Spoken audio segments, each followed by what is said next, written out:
In today's video, I'm going to teach you how to log into Salesforce for the first time. Let's get started right from a fresh browser. Open your preferred web browser and head to Google.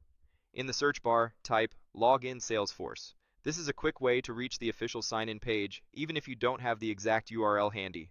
From the search results, click the result labeled Login or Salesforce. That link takes you to the secure Salesforce sign-in screen. On the login page, enter your username. For many organizations, this looks like an email address, even if it isn't used as an inbox. Make sure there are no extra spaces before or after it, especially if you copied and pasted. Next, enter your password. If this is your very first time, you may be using a temporary password from your administrator. Remember that passwords are case sensitive, so double check any capital letters, numbers, and special characters. When both fields look good, click the Login button. If your password isn't working, don't worry. You can use the Forgot Your Password link on the same screen. Clicking this starts the standard reset flow so you can get a fresh password delivered to your email. This is the safest and fastest way to recover access if you're unsure about your credentials. Some companies use a custom login address for Salesforce, which helps route you to the right place automatically. If your organization mentioned a unique sign-in path, click Use Custom Domain. This option takes you to the area where organizations authenticate through a company-specific domain. It's a common setup in enterprises and often pairs with single sign-on. Speaking of single sign-on, you might also see an option to log in with email. Click that if your organization supports email-based sign-in. This often streamlines access using your company identity provider. When prompted, click your email. If you see your work email listed, simply select it to proceed. It's normal for this page to look a bit different from the classic username and password screen because it's coordinating with your company's identity tools behind the scenes. As you move through this first-time flow, you may encounter one or more checkboxes you need to select before you can continue.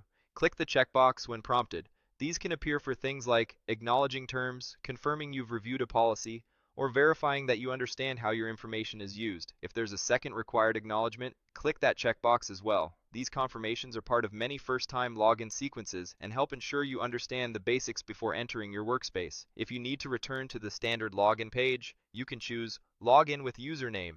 Clicking this brings you back to the familiar username and password method so you can continue from there if that's what your company wants you to use. It's perfectly fine to switch back and forth to match your organization's instructions. When you've completed the necessary selections, click Continue. This action finalizes the first-time setup path you chose and completes your sign-in. Depending on your company's security settings, you might see additional verification prompts in the future, like a code sent to your email or authenticator app. That's normal in secure environments and helps protect your data.